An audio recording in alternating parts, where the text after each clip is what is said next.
Hello friends, good morning, have a nice day. Today என்ன பார்க்க போகிறோம்னு பார்த்தீங்கன்னா விளாக் தான் பார்க்க போகிறோம். ஸோ இன்றைக்கி சாட்டர்டே, குட்டீஸ்க்கு 2 பேருக்குமே ஸ்கூலில் வந்து இன்றைக்கி பேரண்ட்ஸ் மீட்டிங் இருக்குது. ஸோ அதனால் கொஞ்சம் நம்ம வந்து மெதுவாகவே போகலாம் அப்படின்னு பிளான் பண்ணியிருந்தோம். பட் தம்பிக்கு வந்து 1 to 4 தான், பாப்பாவுக்கு தான் 10 to 12 சம்திங் சொல்லியிருந்தாங்களா. சரி ஒன்றாவே கிளம்பி போயிடலாம், நான் கடைக்கு வேறு போகணும் அப்படின்னு பிளான் பண்ணியிருந்தோம்.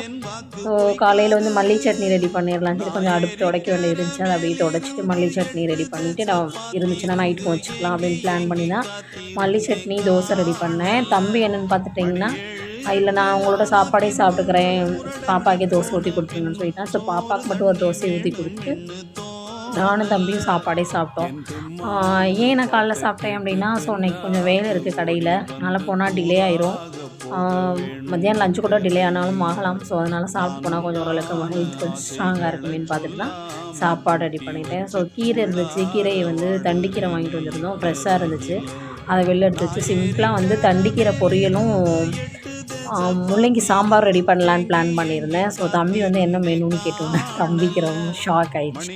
தம்பிக்கு ஏன்னா சாப்பிட்றதே பிடிக்காது, அதுவும் காய் சாப்பிட்றதே பிடிக்காது. ஸோ என் ஃபேஸை நான் பார்த்துட்ருக்கேன், ஏன்னா ஹேர் க்ரோத் நல்லா இருக்குது. ஸோ நான் ஒரு சிகரெட் ஹேர் க்ரோத்துக்காக வந்து நான் ஃபுட்டும் எடுத்துகிட்ருக்கேன். ஸோ ஸ்கின்னுக்காக ஒரு ஜூஸும் குடிச்சிட்ருக்கேன். ஸோ இது வந்து ஒரு 28 நாள் ஆகிருக்கு, பார்க்கலாம். இன்னும் கொஞ்சம் ஆயிடுச்சு அப்படின்னா, நல்லா இருந்துச்சுன்னா நான் ரிசல்ட் வந்து நான் சொல்கிறேன்.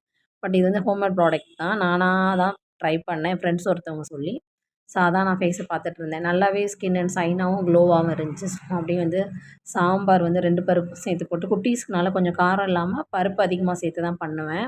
ஸோ அவங்க இருந்தாங்க அப்படின்னா கொஞ்சம் காரமாக அப்படி பண்ணுவேன். ஸோ இவங்கனால கொஞ்சம் காரம் கம்மியாக பண்ணோம். ஸோ தண்டிக்கீரை வந்து சின்ன வெங்காயம் போட்டு பொரியல் பண்ணால் ரொம்ப டேஸ்ட்டாக இருக்கும், எனக்கு பிடிக்கும்.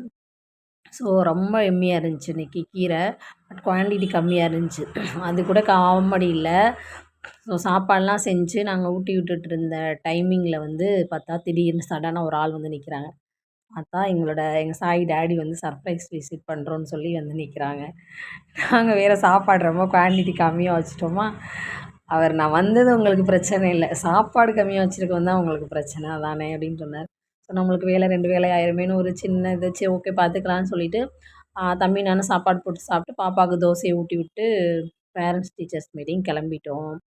ஸோ பேரண்ட்ஸ் டீச்சர்ஸ் மீட்டிங்கில் தம்பிக்கு என்ன சொன்னாங்க, பாப்பாவுக்கு என்ன சொன்னாங்க, பாப்பா எந்த ஸ்கூலில் படிக்கிறா, தம்பி எந்த ஸ்கூலில் படிக்கிறான், என்ன மாதிரி படிக்கிறாங்கன்னு சொல்லிவிட்டு அதை அடுத்தடுத்த வீடியோஸில் பார்க்கலாம்.